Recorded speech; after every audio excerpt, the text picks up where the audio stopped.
사무엘하서 11장 1절.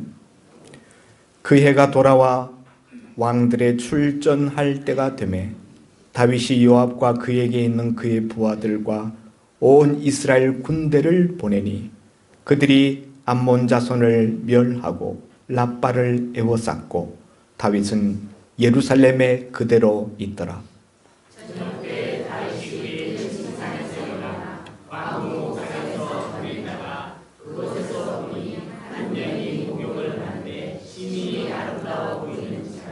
다윗이 사람을 보내 그 여인을 알아보게 하였더니 그가 아뢰되 그는 엘리암의 딸이요 햇사람 우리아의 아내 바세바가 아니니까 하니 다윗이 전령을 보내어 그 여자를 자기에게로 데려오게 하고 그 여자가 그 부정함을 깨끗하게 하였으므로 더불어 동침함에 그 여자가 자기 집으로 돌아가니라.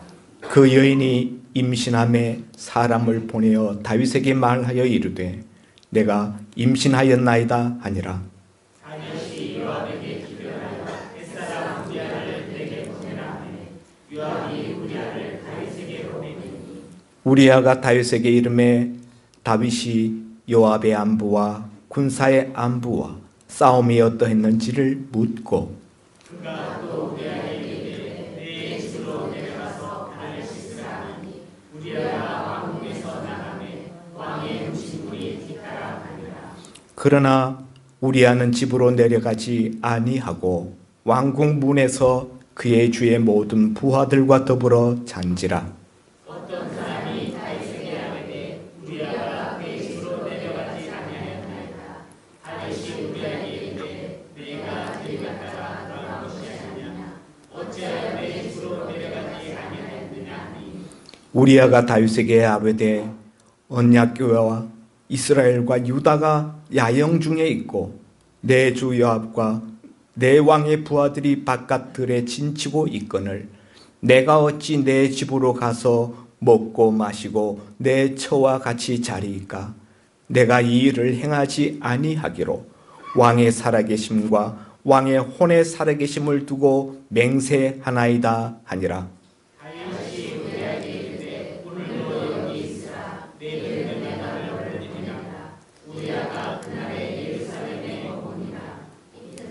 다 같이 다윗이 그를 불러서 그로 그 앞에서 먹고 마시고 취하게 하니 저녁 때 그가 나가서 그의 주의 부하들과 더불어 침상에 눕고 그의 집으로 내려가지 아니하니라. 아멘.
그런데 우리 믿는 사람들은 아무리 맛있는 명절 음식을 먹어도 영혼의 하나님이 주시는 생명의 양식을 우리가 먹지 않으면 만족함이 없고요. 아무리 추석 연휴에 여러 날 푹 쉰다고 잠을 청해도 하나님이 우리 심령 가운데 주시는 쉼이 없으면 참 쉼이 없습니다. 오늘 이 시간에 하나님께서 우리에게 주시는 영의 만찬 자리, 또 푸른 풀밭 맑은 시냇물가로 인도하시는 하나님의 은혜의 쉼의 자리가 될 수 있기를 바랍니다. 오늘 본문 사무엘하 11장 1절 이하의 말씀을 가지고 나눌 은혜의 제목은 유혹이 찾아올 때라는 제목입니다. 제목이 뭐라고요? 예, 유혹이 찾아올 때.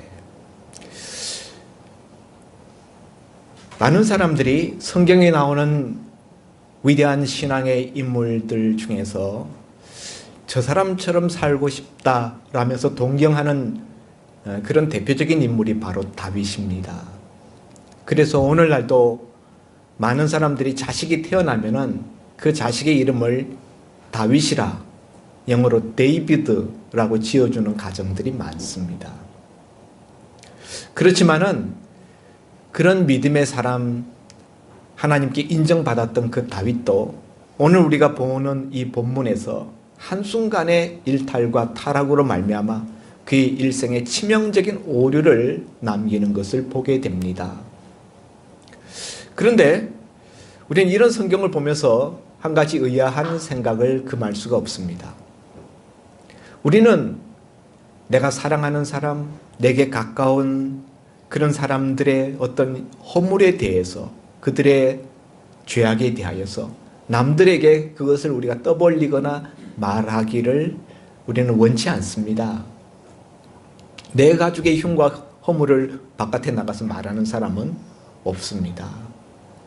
그런데 하나님은 하나님 당신의 가장 신뢰하는, 하나님이 가장 사랑하셨던 당신의 사람들의 허물에 대하여서, 그들의 범죄에 대하여서 하나도 숨김이 없이 다 드러내어서 밝히 드러내고 있다는 거죠. 도대체 왜 그러실까? 세상의 영웅전을 보십시오. 프루타르크의 영웅전을 비롯하여서 이 땅에 있는 많은 위인전들을 보면은 그들이 잘못했던 일들은 기록하지 않습니다. 그들이 잘한 부분만을 기록하죠. 그들의 훌륭한 점만 기록으로 남깁니다.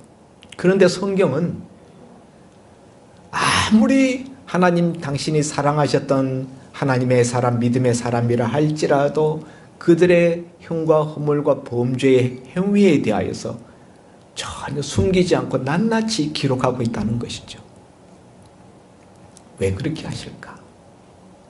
하나님은 이것을 통해서 우리에게, 오고 오는 믿음의 후세대들에게 교훈을 주시려고 하는 것입니다. 성경을 보면서 참 이해되지 않는 부분 중에 하나가 바로 이런 부분인데요. 어떻게 다윗과 같은 믿음의 사람이 어떻게 이런 흉악한 범죄를 저지를 수 있는가 하는 것이에요. 시편에 얼마나 많은 그 주옥 같은 믿음의 시들을 다윗이 짓지 않았습니까? 그 시편들을 우리가 애창하고 우리가 즐겨 암송하고 우리가 즐겨 묵상하지 않습니까? 그 시들을 읽어보면 다윗의 절절한 하나님께 대한 사랑과 믿음, 신앙이 드러납니다. 그랬던 다윗이 어떻게 오늘 자기 신하 우리아의 아내를 자기 아내로 삼는, 그리고 그 신하 우리아를 전쟁터에 내어보내서 고의적으로 그를 살해하는 이런 범죄를 저지를 수가 있는가 하는 것이죠.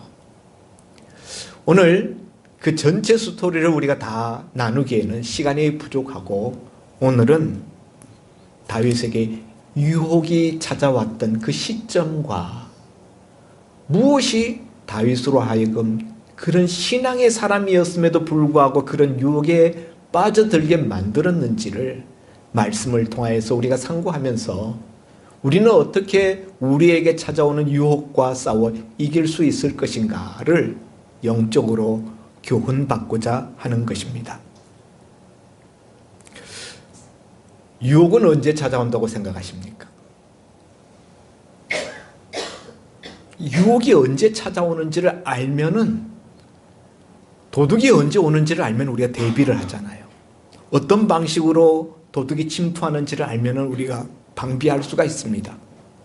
마찬가지로 유혹이 언제 찾아오는지, 어떤 방식으로 찾아오는지를 우리가 알면은 우리가 유혹을 만나도 유혹을 이겨낼 수가 있는 것인데, 그것을 우리가 알지 못하면은 우리가 당하게 되고 우리가 패하게 된다는 것이죠. 오늘 본문에 보면은 1절에 그 해가 돌아와 왕들의 출전할 때가 되매 다윗이 요압과 그에게 있는 그의 부하들과 온 이스라엘 군대를 보내니 그들이 암몬 자손을 멸하고 랍바를 에워쌌고 다윗은 예루살렘에 그대로 있더라.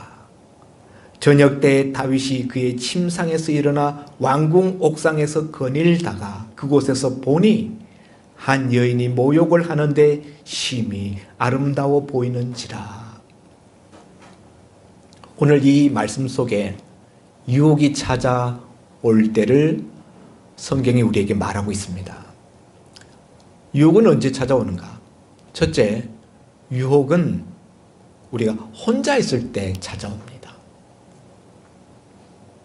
다른 때는 다윗이 전쟁이 일어나면은 전쟁터에 나가서 군사들과 더불어 싸웠어요. 그런데 이제 얼마 전부터는 다윗이 이스라엘 군대와 더불어 전쟁터에 직접 나가서 전투하지 않습니다. 군사들을 보내고 장수 사령관 요압을 보내고 자기는 후방에 남아 있습니다. 오늘 본문에도 왕들의 출전할 때가 되었다. 무슨 이야기인가 하면은 이스라엘의 기후는 건기와 우기가 있어요. 그래서 우기 때는 비가 계속 주룩주룩 내리기 때문에 전투를 하지 않습니다. 그때는 철병거도 움직일 수가 없어요. 그렇게 비가 오는 우기가 지나고 나면은 건기가 도래하게 되죠. 1년의 절반은 우기, 절반은 건기예요.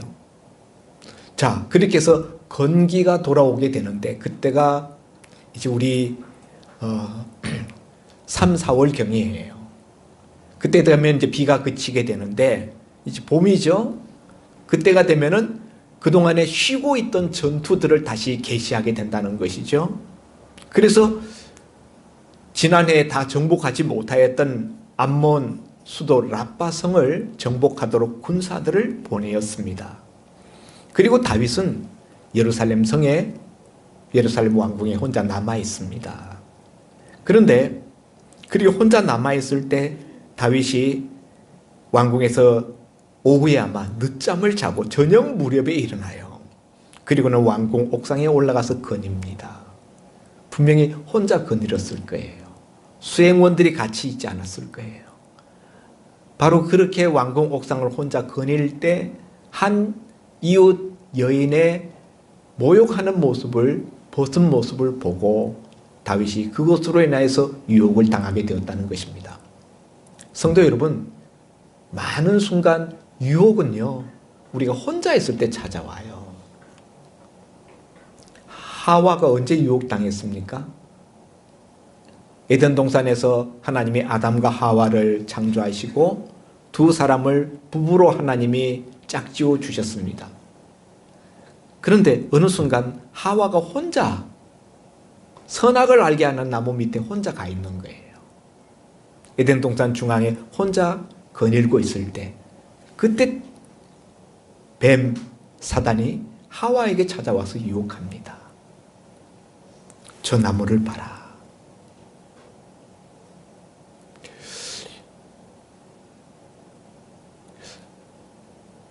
오늘날 우리를 유혹하는 환경이 너무너무 많습니다.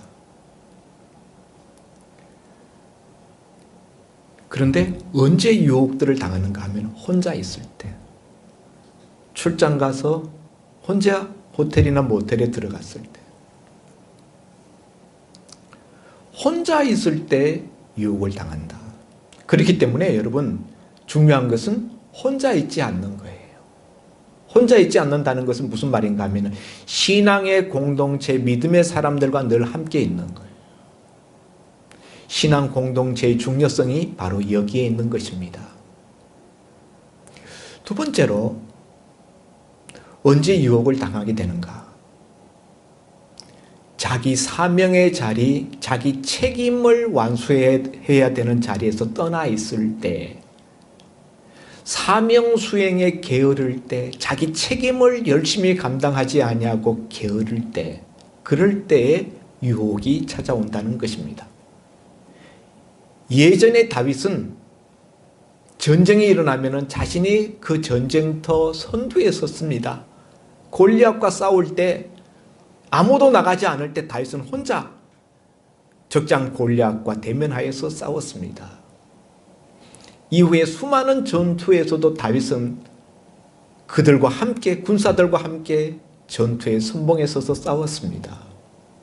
그런데 지금 이 순간에는 다윗은 예루살렘 왕궁에 혼자 남아있고 병사들만 전쟁터에 내보내어서 싸우게 합니다.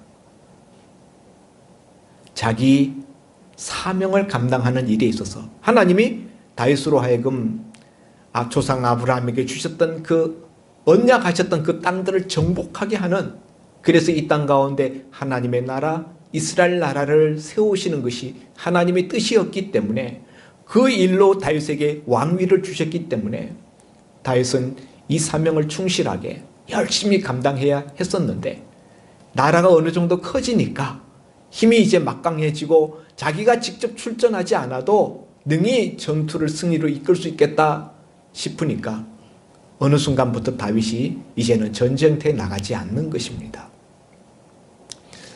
자기가 감당해야 될 책임의 자리, 사명의 자리, 그게 있습니다. 왕은 또 무엇을, 전쟁을 이끌 뿐만 아니라 왕은 백성들의 송사를 받아서 재판하는 일이 왕의 책무입니다. 그런데 다윗이 낮 시간에 백성들의 송사를 담당하는 재판을 한 것이 아니라 왕궁에서 늦게까지 잠을 잤다는 거죠. 그런 것은 다윗이 그 맡은 책무를 감당하는 데 있어서 열심하지 않았다, 그런 것을 알 수가 있습니다.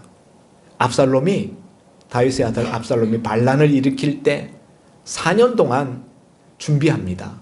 백성들의 민심을 도둑질하는데, 그때 백성들이 왕에게 송사하러 오면은 성문 앞에 앉았다가 그들을 만나서 왕은 너희들의 재판을 송사할 시간이 없다.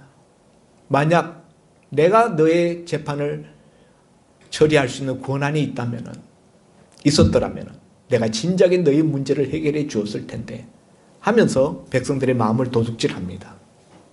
그런 그 압살롬의 말 속에서 우리는 다윗 왕이 백성들의 송사 문제를 열심히 처리하지 못했다라는 인상을 받게 됩니다. 여러분, 믿음의 사람들이 자기가 감당해야 될 책임의 자리, 사명의 자리를 등한히 여기고 게을러서 그 자리를 떠나가 있을 때, 사명 수행에 게으를 때, 그때가 바로 유혹당할 때라는 거죠. 그때가 바로 유혹이 찾아오는 때라는 것입니다. 그런가 하면은 지금 이때는 다윗의 인생에 있어서 그의 인생의 절정, 전성기 때입니다.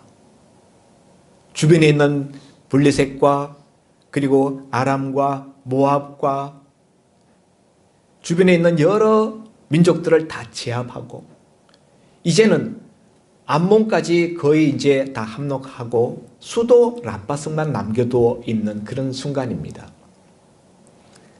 다윗의 제국이 커졌습니다. 다윗의 인생의 절정, 정상을 향하여서 달려가고 있는 그 순간입니다. 전날에는 사울 왕에게 쫓기고 주변의 대적들과 전투를 치르느라고 정신이 없었지만 지금은 모든 것이 다 평정이 되어지고 평안하게 왕궁에서 안락한 생활을 하고 있습니다. 바로 그때가 유혹이 찾아오는 때라는 것이죠.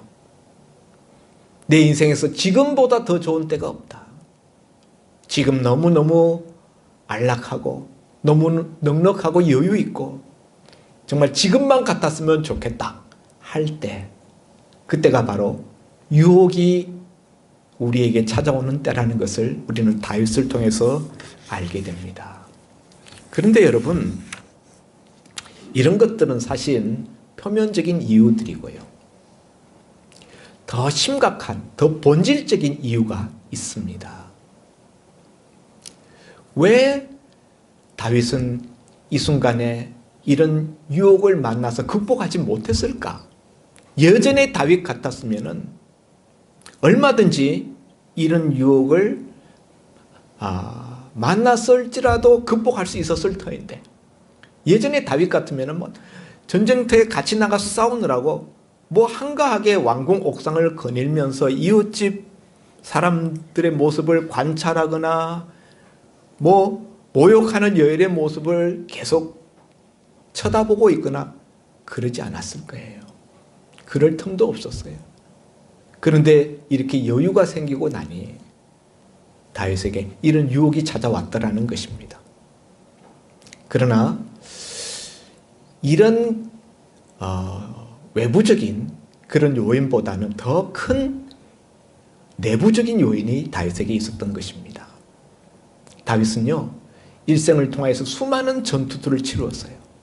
사울 왕과의 싸움에서 이겼고, 블레셋 골리앗과의 싸움에서 이겼고, 블레셋 나라와의 전투에서도 연승하고, 주변에 있는 여러 이민족들, 가나안족들과의 싸움에서도 다윗은 이겼습니다. 그런데 가장 큰 적을 만나서 다윗은 이 전투에서는 실패하고 마는 것입니다. 가장 큰 적, 가장 이기기 어려웠던 다윗의 적은 바로 자기 자신이었던 것입니다. 자기 속에 들어있는 자기의 욕정, 자기의 욕심, 그것과 싸워서 다윗은 그만 실패하고 마는 것을 보게 됩니다. 성도 여러분, 다윗은 벗은 여인의 모욕하는 모습을 보고 충동을 받아서 그 여인이 누구인지를 알아보게 전령을 보냅니다. 그가 와서 대답하기를 그는 엘리암의 딸이요 햇사람 우리아의 아내 바세바가 아니니까, 이렇게 대답합니다. 엘리암은 누구죠?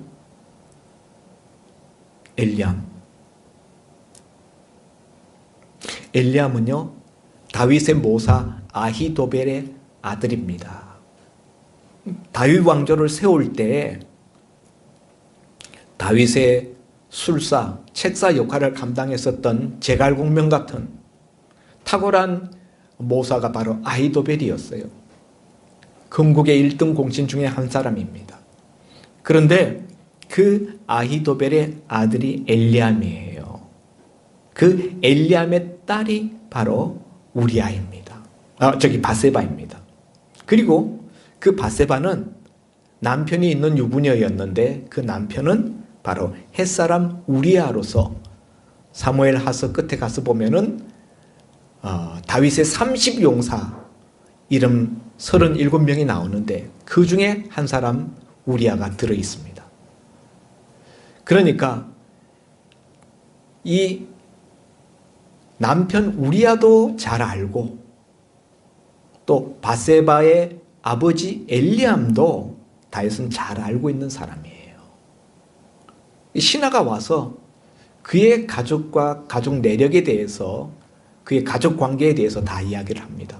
다윗은 그 이야기를 듣고 그 가정이 누구인지, 자기와 어떤 관계가 있는지 잘 알았습니다.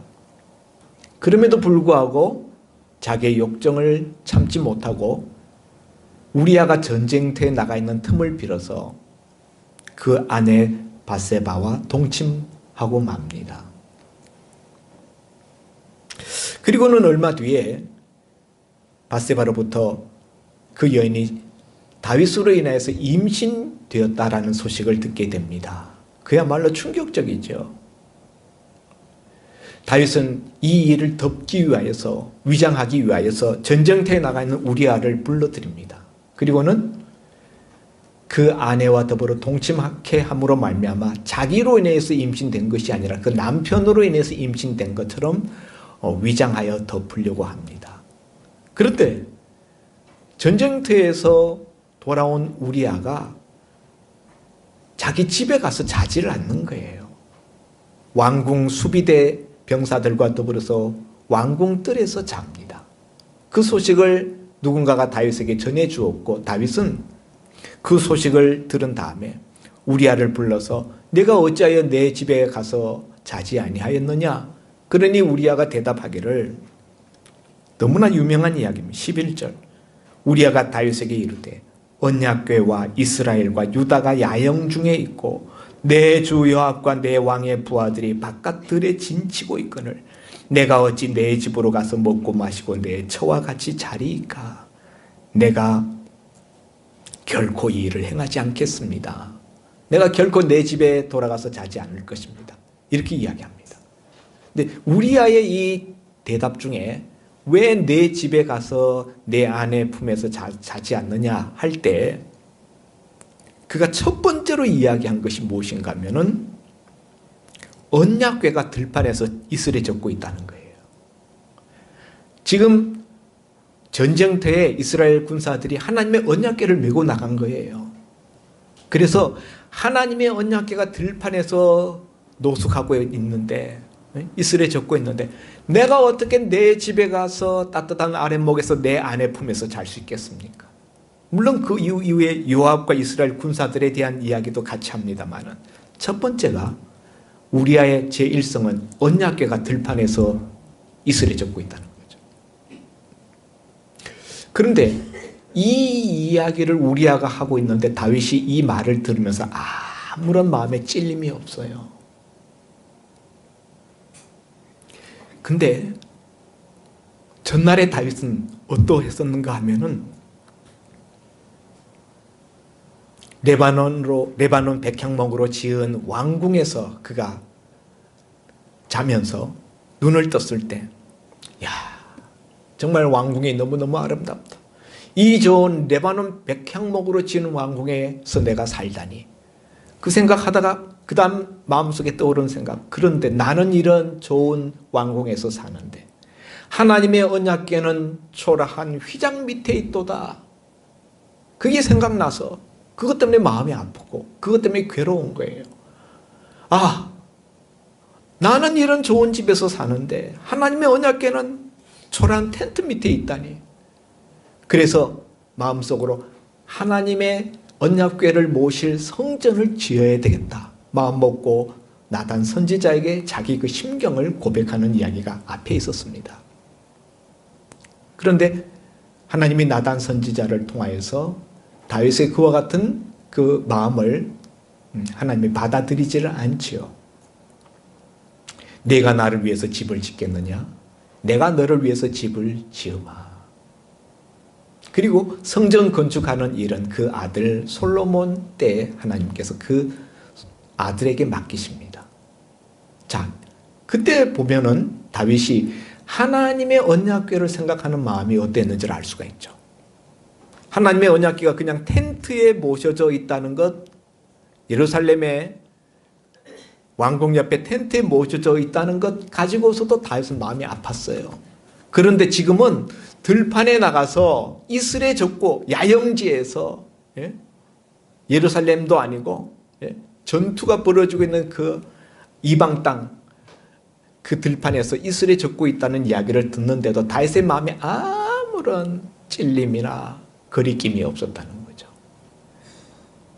우리아가 이렇게 말하는 것, 하나님의 언약궤가 들판에 젖고 있는데, 들판에서 이슬에 젖고 있는데 내가 어떻게 내 집에 가서 따뜻한 아랫목에서 내 아내 품에서 잘 수 있겠습니까? 이 말은요, 예전에 다윗이 했던 그 말이 생각나게 하는 그런 진술입니다. 그런데 다윗은 이 말을, 우리아의 이 말을 들으면서도 아무런 찔림도 아무런 마음의 느낌도 없었다는 거죠. 그것은 무엇을 말하는가 하면은 다윗과 하나님과의 사이가 멀어졌다는 거예요. 다윗과 하나님 사이에서 영적인 관계, 심령적인 거리가 그만큼 멀어진 거예요. 어느 순간에서부터. 이것이 다윗이 어느 한순간 겉으로 볼 때는 뭔가 이상이 없었어요. 다윗이 그렇게 갑자기 타락할 만한 이유가 없었어요. 아니 멀쩡했던 사람이 어느 날 이렇게 큰 죄를 저지를 수 있다니, 그런 믿음의 사람이 어떻게 이런 죄를 저지를 수 있단 말인가. 그런데 그 내면을 파고 들어가서 보면은 어느 순간부터 점점 멀어진, 하나님과의 멀어진 영적 관계가 그 밑바탕에 도사리고 있었다는 사실입니다. 여러분, 모든 범죄의 밑바닥에는 하나님과 나 사이에 멀어진 영적 관계가 그 밑에 자리하고 있다는 것을 우리가 알아야 됩니다. 그러므로 여러분, 우리는 형식적으로 매주일 교회에 와서 예배 드린다는 그 형식적인 사실에 만족하지 말고 나와 하나님과의 영적, 심령적인 거리가 얼마나 되고 있는지를 늘 자주 체크해야 합니다. 지난달보다 이번 달에는, 지난주보다 이번 주에는 하나님과 나와의 영적 거리가 가까워지고 있는가 멀어지고 있는가, 그걸 늘 체크해 봐야 돼요. 그런데 그걸 우리가 뭘로 알 수 있어요? 언약궤를 대하는 태도를 보면 알 수 있어요. 나와 하나님의 언약궤 사이에 나는 지금 어떤 감정, 어떤 태도, 어떤 느낌을 갖고 있는가? 우리에게 언약궤가 뭘까요? 우리에게 언약궤. 언약궤는 뭐죠? 언약궤는 하나님이 임재해 계시는 상징이에요. 그 안에 십계명 돌판이 들어있었어요. 하나님은 지금 어디에 임재하시죠? 지금 하나님은 우리 예배 중에 임재하십니다. 그러니까 예배에 대한 나의 태도, 예배 참석도를 보면 우리가 나와 하나님과 영적 거리를 알 수 있어요.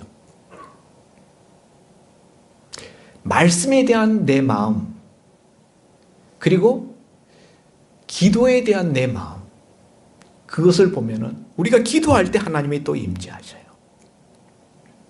하나님이 임재하시는 수단, 그런 채널들에 대해서, 그런 방편들에 대해서 내 마음이 얼마나 뜨겁고 내 마음이 얼마나 거기 가 있는가.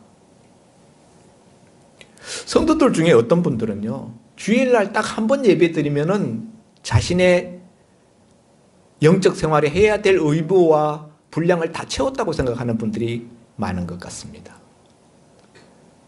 물론 직장 생활에 따라서 더 이상 예배 드릴 수 있는 환경과 처지가 못 되는 분들은 이해합니다. 그러나 그렇지 않아요. 얼마든지 수요일 날도 나올 수 있고 금요일 날도 나올 수 있어요. 예배 나올 수 있는 시간, 환경이 됨에도 불구하고 그냥 일주일에 한 번 나가면 됐지 뭐.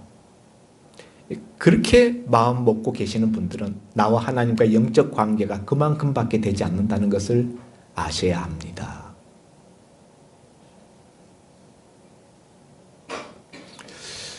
두 번째, 다윗이 이런 나락으로 떨어지게 된 데에는요, 하나님의 말씀을 순종하는 데 있어서 그가 편식을 했다는 거예요. 신명기 17장 16절 17절에 보면은 하나님께서 이스라엘의 왕될 자가 지켜야 될 왕의 규례를 주셨습니다.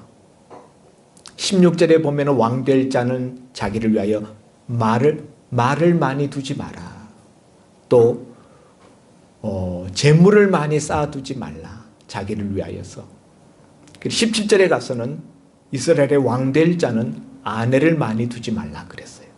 그런데 이 왕의 규례 세 가지, 말, 재물, 아내, 이 세 가지를 하나님께서 제한을 두셨는데 다윗은요, 자기를 위해서 재물을 많이 쌓지 않았어요. 어디 가서 전쟁의 노량물들을 가져오면 그것을 전부 성전 곳간에다 두고 하나님께 바쳤어요. 장차 성전 건축할 그런 준비 자료로서 그 물질들을 하나님 전에 쌓았습니다. 그런가 하면은 전쟁터에서 말들을 빼앗게 되면은 그 말의 발 뒷 힘줄을 끊어버렸어요. 그 너무나도 귀하고 너무나도 유력한 자신을 이롭게 할 그런 전쟁 수단이었던 말들을 영도 폐기시키는 거예요. 왜 그랬는가? 이유는 오직 하나, 하나님의 말씀에 순종하기 위해서, 왕의 규례를 지키기 위해서 그랬습니다. 세 가지 규례 중에서 두 가지는 잘 지켰습니다. 그런데 한 가지, 신명기 16장 16절은 잘 지켰는데 17절은 안 지키는 거예요. 왕 될 자는 아내를 많이 두지 말라. 다윗이 우리아의 아내를 빼앗아 자기 아내를 삼을 때 다윗에게는 이미 7명의 아내가 있었어요. 지금 8번째 아내를 취하는 겁니다. 7명의 아내만 있는 것이 아니라 후궁들도 다수, 그 외로 다수가 있었습니다. 여기서 우리는 뭘 알 수 있습니까? 다윗이 하나님의 말씀을 순종하는 데 있어서 편식하고 있다는 거예요. 자기 기분에 드는 것만 자기가 취하고 자기 생각에 요거는 하나님 말씀에 그렇게 되어 있지만 요거는 난 안 지켜도 된다고 생각해. 왕 될 자가 아내를 많이 두지 말라라는 말씀에 대하여서 당시의 왕들은 보편적으로 아내들 많이 두었어요. 여러 가지 이유 때문입니다. 첫 번째는 정략적인 결혼을 하는 거죠. 주변에 있는 나라들, 공주들과 결혼을 해서 그 나라와 친성관계를 맺어서 서로 평화관계를 유지하기 위한 정략결혼. 그래서 여러 아내들을 두었어요. 그런가 하면은 왕들은 자기의 세력과 규모를 자랑하기 위하여서 또 왕자들을 많이 생산하여서 후대 왕될 자들을 많은 왕자들 중에서 골리기 위한 그런 생각에서 아내들을 많이 두었습니다. 자기 과시와 더불어서 그런 것이 자기의 영광이라고 생각했어요. 그것이 당시 고대 근동 지역의 문화였고 풍습이었습니다. 그 다윗의 생각에 이건 일반적인 것이라, 이건 상식적인 거예요. 왕은 이렇게 사는 거예요. 다른 왕들 다 그렇게 하는데 하나님이 그거 아내를 많이 두지 말라고 했다고 해서 굳이 그걸 그렇게까지 지켜야 되나? 다윗은 그렇게 생각했던 것이죠. 그래서 이미 7명의 아내를 두었고 그러다 보니까 8번째 아내를 취하는 일이 있어서 비록 남의 아내이지만 그 아내를 빼앗는 일조차도 서슴지 않게 되었다는 것입니다. 성도 여러분, 우리가 언제 유혹을 받는가 하면요, 하나님의 말씀을 우리가 지킨다고 하는데 보면요, 우리가 편식해요. 굉장히 믿음의 사람 같은데 보면은 내 기분에 맞는 것은 지키고 내 기분에 좀 아니다 싶은 것은 안 지키는 거예요. 아니 다들 그렇게 사는데 어떻게 이 시대에 그렇게 고리타분하게 그렇게 살 수 있습니까? 목사님, 우리가 목사도 아니고. 근데 여러분, 바로 거기가 우리가 유혹에 떨어지는 길목인 것입니다. 바로 그리로 사탄이 헤집고 틈을 내고 우리를 유혹의 늪으로 끌고 들어가는 것입니다. 오늘 이 시대가 다 그렇고 남들이 다 그렇게 살기 때문에 하나님이 인정해 주실까요? 절대로 하나님 심판대 앞에 섰을 때 그것이 우리를 정당화시켜 주지 못합니다. 남들이 다 그렇게 하는데, 이 시대가 다 그런데 그건 상식입니다. 목사님, 천만에요. 하나님은 그 죄를 물으시고 그 죄에 대해서 심판하십니다. 성도 여러분, 결국은 무엇인가 하면요, 하나님과 나와의 영적 거리, 그것을 알게 하는 핵심이 뭐냐면요, 하나님 말씀을 얼마나 내가 가리지 않고 편식하지 않고 그것이 무엇이든지 간에 내 마음에 맞든지 맞지 않든지 간에 그 말씀대로 살려고 얼마나 발버둥 치느냐. 결국 그것이 관건이에요. 신앙생활을 한마디로 말한다면 자전거 타기와 같습니다. 자전거는요, 페달을 계속 밟지 않으면 앞바퀴와 뒷바퀴가 굴러가지 않습니다. 신앙생활의 두 바퀴는 말씀과 기도예요. 이 말씀과 기도라는 이 바퀴를 우리가 신앙의 페달을 열심히 밟아서 이 기도와 말씀 이 두 가지가 적극적으로 앞으로 나가야 돼요. 적극적인 신앙생활이 결여되어 있는 것이 문제입니다. 말씀을 순종하는 데 있어서 부분적인 순종만 한다는 것은 다른 말로 바꾸면 적극적인 신앙생활을 하지 않는다는 거예요. 신앙생활을 할 때 그렇게까지 해야 돼. 말발 힘줄을 자르고 재물을 내가 취하지 않고 하나님 전에 다 드리고 그 정도면 훌륭한 거지. 아내를 내가 7명밖에 안 취했는데 그 정도면 훌륭한 거지. 여러분, 그것은 적극적인 신앙생활이 아닙니다. 우리가 신앙생활을 할 때 정말 말씀이 가는 데까지 가고 말씀이 멈추면 멈추고요. 바로 이 점에서 다윗이 실패함으로 다윗의 인생에 치명적인 오류를 낳고 마는 것입니다. 사랑하는 성도 여러분, 오늘 유혹이 우리에게 찾아올 때 어떤 때 우리에게 찾아오는지를 말씀을 통하여 나누었습니다. 듣고 흘려버리는 종들이 되지 마시고 마음판에 새겨서 날마다 나와 하나님의 영적 거리를 재보고 내 삶에서 내가 하나님의 말씀에 순종하지 못하고 있는 부분, 이런 정도까지 내가 할 수는 없어 하면서 우리가 이렇게 예외시켰던 부분들이 없는지, 바로 그 부분이 내가 무너지는 바로 통로라는 것을 깨닫고 모든 하나님의 말씀 앞에 나를 깨뜨려서 순종할 수 있는 자신으로 만들어가기를 주의 이름으로 축복드립니다. 기도합니다.